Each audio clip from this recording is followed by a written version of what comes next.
اسلام علیکم دوستو، اے اللہ، اے سب سے زیادہ رحم فرمانے والے، ہم آج کے ساتھ تیرے حضور ہاتھ اٹھاتے ہیں تو دلوں کے حال جاننے والا، ظاہر و باطن کا مالک اور ہر شے پر قادر ہے، ہمارے دلوں کو ہدایت کی روشنی سے منور فرما، ہماری نیتوں کو خالص کر اور ہمارے اعمال کو اپنی رضا کے مطابق بنا دے، ہمارے گناہوں کو معاف فرما، وہ بھی جو ہم جان بوجھ کر کرتے ہیں اور وہ بھی جو انجانے میں سرزد ہو جاتے ہیں، ہمیں صبر، شکر، توکل اور سچائی عطا فرما۔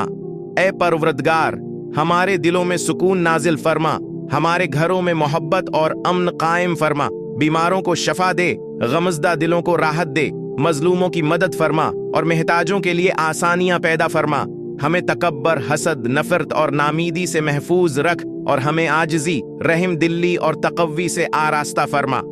اے اللہ، ہمارے والدین پر اپنی خاص رحمت نازل فرما، ان کی قربانیوں کو قبول فرما اور ان کے درجات بلند فرما، ہماری اولاد کو نیک، فرمان بردار، بااخلاق اور دین سے محبت کرنے والی بنا،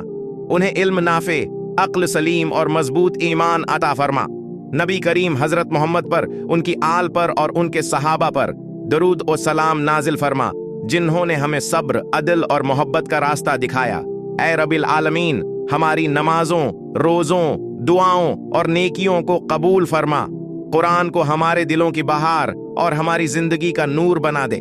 ہمیں دنیا میں بھلائی، آخرت میں نجات اور اپنے قرب کی نعمت عطا فرما، ہماری امت کی مغفرت فرما، ہمیں حلال رزق عطا کر آزمائشوں سے محفوظ رکھ اور ہمیں اپنے نیک بندوں میں شامل فرما، اپنی رحمت کے سائے میں ہمیشہ کے لیے جگہ عطا فرما،